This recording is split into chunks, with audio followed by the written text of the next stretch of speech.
Hello বন্ধুরা, আজ গণিত প্রভা সপ্তম শ্রেণী বইয়ের নিজে করি 1.2 অঙ্কগুলো তোমাদেরকে করে দেখাবো। তো প্রথমে প্রশ্ন হলো, একটি চাকা 55 বার ঘুরে 77 মিটার পথ যায়, তবে 98 মিটার পথ যেতে ওই চাকা কতবার ঘুরবে হিসাব করি। তো দেখো, 77 মিটার যায় 55 বার, যেতে আমাকে যেটা বের করতে হবে সেটা এদিকে রাখতে হয়, তাই আমি এদিকে রাখলাম। তো এবার অঙ্কটা করি। চাকাটি 77 মিটার যায়, 77 মিটার যেতে 55 বার ঘোরে। তো চাকাটি 1 মিটার যেতে অবশ্যই কম বার ঘুরবে, তাহলে ভাগ হয়ে যাবে। আর চাকাটি 98 মিটার যেতে নিশ্চয়ই বেশি বার ঘুরতে হবে তাকে, কারণ দূরত্বটা বেশি, তাই এটা গুণ হয়ে যাবে। এটা 11 দিয়ে কাটলাম, 7, 5,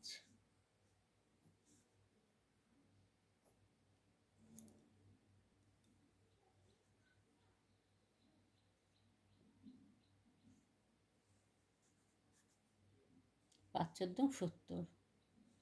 তাহলে চাকাটিকে 70 বার ঘুরতে হবে। ঠিক আছে, এবার 2 নম্বর প্রশ্ন।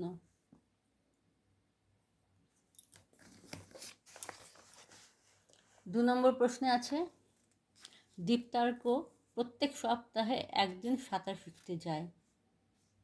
364 দিনে সে মোট কতদিন সাঁতার শিখতে যায় হিসাব করি। দেখো, এখানে প্রত্যেক সপ্তাহ লিখেছে, 7 দিন লেখেনি। এটা একটু বুঝে নিতে হবে যে আমাদেরকে 7 দিনে একদিন যায় সাঁতার কাটতে, এটা লিখতে হবে। তো চলো,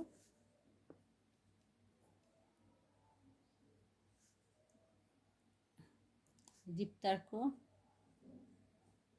7 দিনে একবার, 7 দিনে একদিন, মানে ঠিক আছে, 7 দিনে একদিন সাঁতার কাটে। তাহলে একদিনে নিশ্চয় আরও কম হবে, বলেছে 364, 364 দিনে নিশ্চয়ই বেশি বার হবে।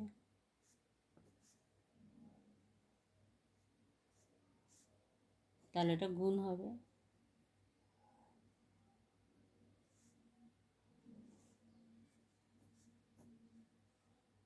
পাঁচশোটা 35, 14, 7 2 14।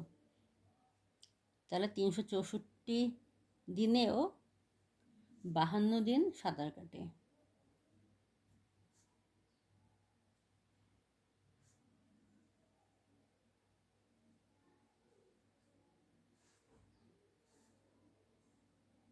ঠিক আছে, এবার 3 নম্বর প্রশ্ন। কবিতার 120টি কাগজের প্রয়োজন, প্রত্যেক দিস্তায় 24টি কাগজ আছে, অর্থাৎ এক দিস্তায় 24টি কাগজ পাওয়া যায়। তাহলে কবিতা কত দিস্তা কাগজ কিনবে হিসাব করি।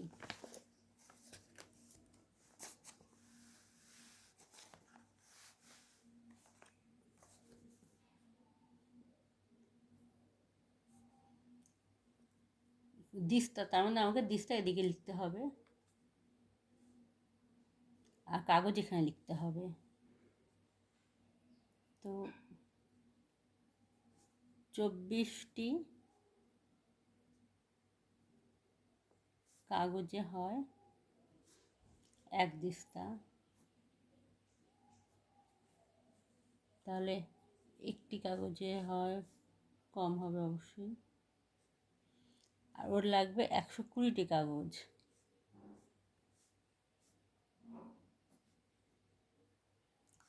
100 পেজ বাড়লে, কাগজ বাড়লে দিস্তাও বাড়বে।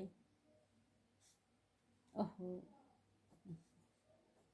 ভুলে গেছে এটা।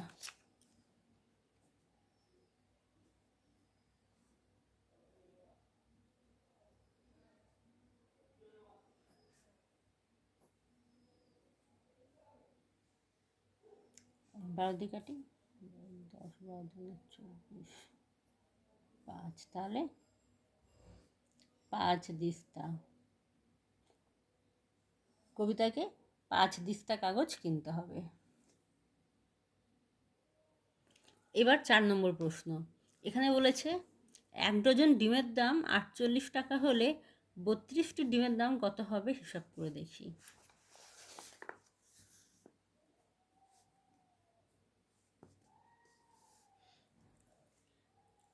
1 ডজন ডিমের দাম 48 টাকা, অর্থাৎ 1 ডজন মানে 12টি ডিমের দাম 48 টাকা। একটি ডিমের দাম অবশ্যই তার তুলনায় কম হবে, তাই এটা ভাগ হবে। বলেছে 32টি ডিমের দাম,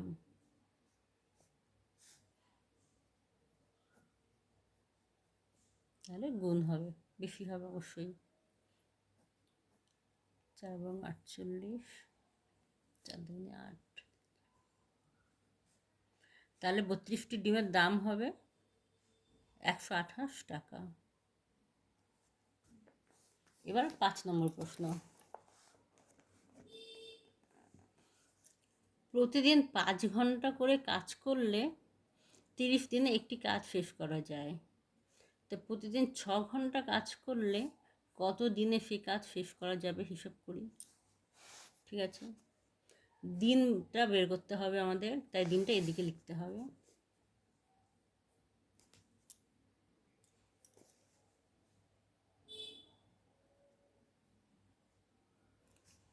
5 ঘন্টা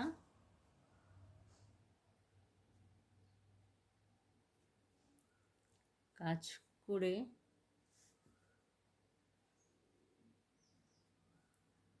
কাজটি শেষ হয় 30 দিনে। 1 ঘন্টা কাজ করে বা করলে, যাই হোক, কাজটি শেষ হবে 5 ঘন্টার জায়গায় 1 ঘন্টা কাজ করব, তাহলে তো বেশি দিন লাগবে, বেশি টাইম লাগবে, তাহলে এটা গুণ হবে। আর বলেছে 6 ঘন্টা করে কাজ করলে, তো ডেলি যদি 6 ঘন্টা করে কাজ করি তার কাজটা তাড়াতাড়ি শেষ হবে, অর্থাৎ টাইমটা কম লাগবে, টাইম না, দিন কম লাগবে, তাই এটা ভাগ হবে।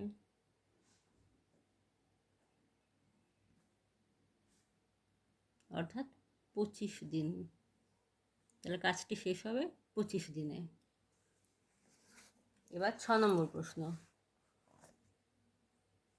কোনো সম্পত্তির মোট পরিমাণের 5/7 অংশের মূল্য এত টাকা, 2825 টাকা। ওই সম্পত্তির মোট পরিমাণের 2/7 অংশের মূল্য কত টাকা হিসেব করি।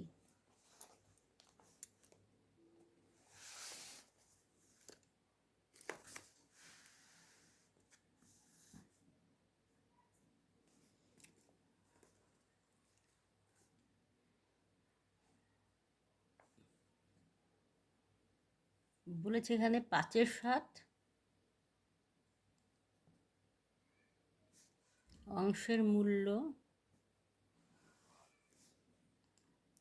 2825 টাকা, তাহলে 1 অংশের মূল্য হবে, দেখো এটা ভাগ হবে, কিন্তু অঙ্কটা করার জন্য আমাকে ভাগটাকে আমি গুণ করে নিচ্ছি, গুণ করলে এটা রেসিপ্রোকাল হবে, মানে নিচেরটা উপরে চলে, উপরটা নিচে চলে আসবে।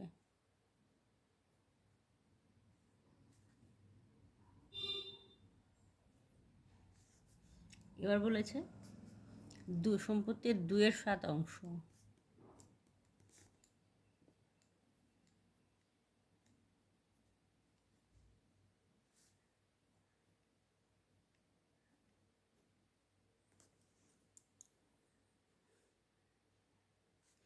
সাত সাত কেটে দিলাম, 5 দিয়ে এটা কাটবে, 5 5 25,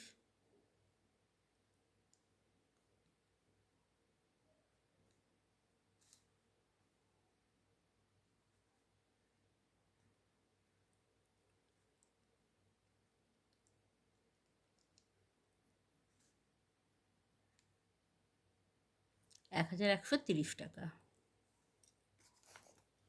এবার 7 নম্বরের প্রশ্ন। একটি শিবিরে 48 জন সৈন্যের 7 দিনের খাবার মজুত আছে। যদি ওই দলে আরও 8 জন সৈন্য যোগ দেয় তবে ওই পরিমাণ খাবারে কত সপ্তাহ চলবে হিসেব করি। তো 7 নম্বর প্রশ্ন, এখানে বলেছে 48 জন সৈন্যের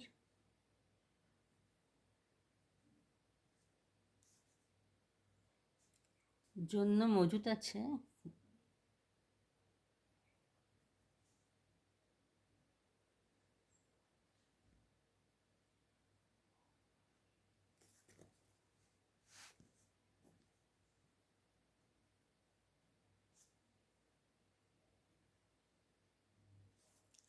7 সপ্তাহের।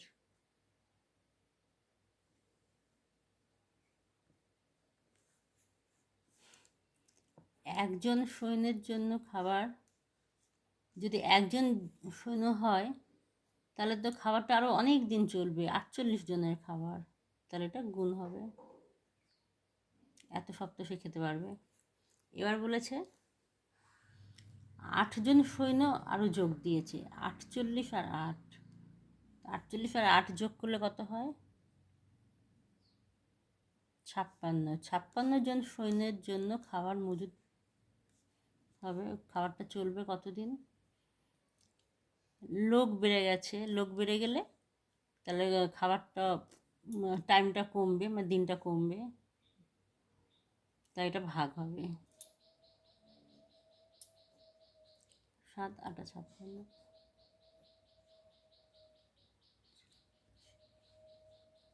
6 সপ্তাহ।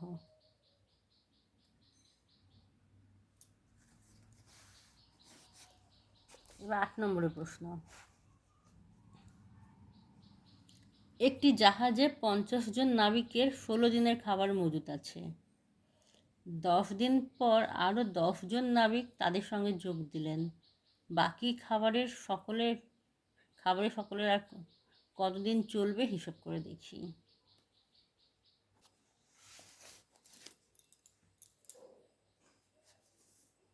বলেছে এখানে নাবিক,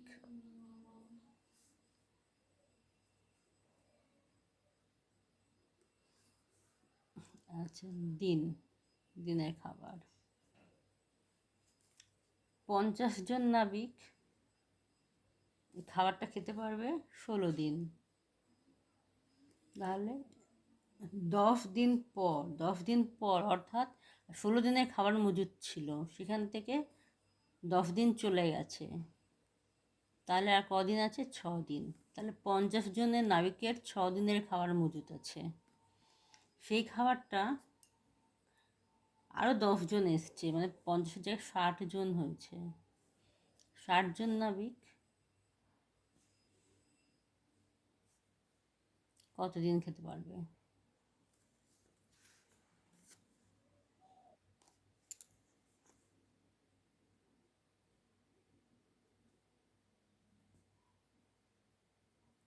পঞ্চাশ জন নাবিকের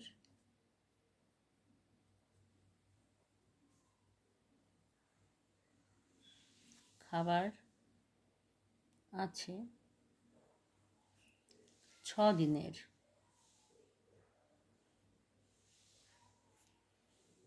একজন নাবিকের খাবার আছে, একজন নাবিক যদি 50 দিনের খাবার খায় তাহলে নিশ্চয়ই বেশি দিন চলবে, তাই এটা গুণ হয়ে যাবে, অনেক দিন চলবে। আর সে একদিনের জায়গায় হয়ে গেল 60 জন, একজনের জায়গায় 60 জন, তাহলে খাবার তাড়াতাড়ি শেষ হয়ে যাবে, অর্থাৎ এটা ভাগ হবে,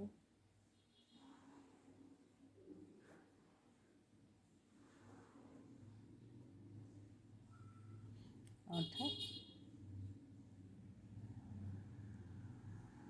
5 দিনের খাবার মজুত আছে। এবার 9 নম্বর প্রশ্ন। 20 জন লোক ঠিক করলো 30 দিনে তারা একটি বাড়ি সারানোর কাজ সম্পূর্ণ করবে, কিন্তু 6 দিন পর তাদের মধ্যে 8 জন লোক অসুস্থ হয়ে পড়লো।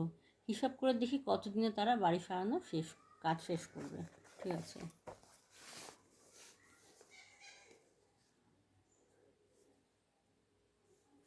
দিন বের করতে হবে, সময়। তার মানে দিন থাকবে এদিকে, আর এখানে থাকবে লোক। ঠিক করেছিল 20 জন লোক কাজটা করবে 30 দিনে, কিন্তু দিন পর, অর্থাৎ 6 দিন চলে গেছে। তাই 6 দিন বাদ গেলে থাকলো এখানে তাহলে 24 দিন। 24 দিনের কাজ বাকি আছে। 30 জন লোক 24 দিনের কাজটা করতে পারবে। আর এদিকে কি হয়েছে, লোক অসুস্থ হয়ে পড়েছে 8 জন। তাহলে 20 থেকে 8 বিয়োগ করলে থাকলো 12 জন। 12 জন লোক কতদিনে কাজটা করতে পারবে?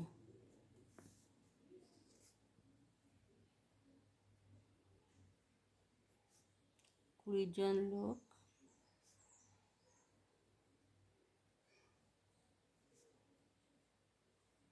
কাজটি করবে 24 দিনে। একজন লোক 20 জনের কাজ করতে অনেক টাইম লাগবে, তাই অনেক দিন লাগবে, তাই এটা গুণ হয়ে যাবে। আর বলে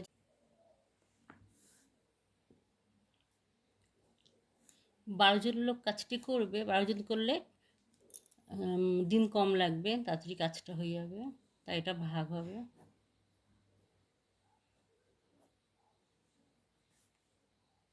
তাহলে লাগবে 40 দিন। তো এখানে প্রশ্নে বলেছে যে হিসাব করে দেখি কতদিনে বাড়ি সারানোর কাজটি শেষ করবে। তাহলে আগে গেছে 6 দিন, পরে 40 দিন। 40 6 ইজ ইকুয়াল টু 46 দিন তাদের টোটাল লাগবে। এবার 10 নম্বর, 25 জন কৃষক 12 দিনে 15 বিঘা জমি চাষ করেন। তাহলে 30 জন কৃষক 16 দিনে কত বিঘা জমি চাষ করবেন?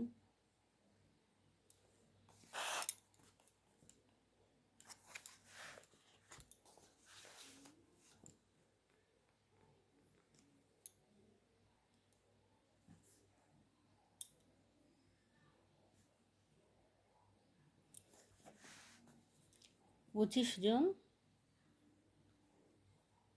12 দিনে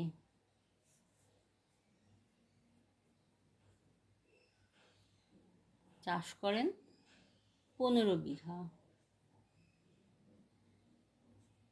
জমি। ঠিক আছে, একজন একদিনে চাষ করেন 25 জনের কাজ যদি একজন করে তাহলে তো কাজটা অনেকই কম হবে, অর্থাৎ ভাগ হবে। আর 12 দিনের জায়গায় যদি একদিন কাজ হয় তাহলে কাজটা আরও কম হবে, তাহলে এখানেও ভাগ হবে, অর্থাৎ কম বিঘা জমি চাষ হবে। এবার বলেছে 30 জন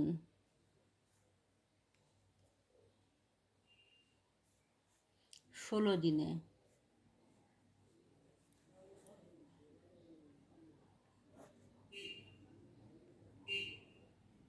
দেখো, একজনের জায়গায় 30 জন কাজ করলে বেশি জমি চাষ করবে, তাহলে এটা গুণ হবে।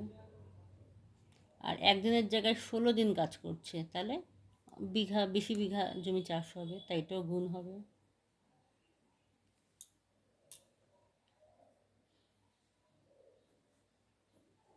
5 দিয়ে কাটলে